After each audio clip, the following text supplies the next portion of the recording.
سیل همه چیزامو گرفت که اصلا کسی خبر نداشت. گاب و گوسفند و فرش نوکت گذاشت آبش برد.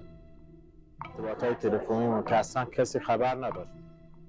اکثر کشاورزا زمیناشون از دست دادن. زیر آواره. ما این همچین سیلی رو نداشتیم.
اصلا کسی خبر نداشت.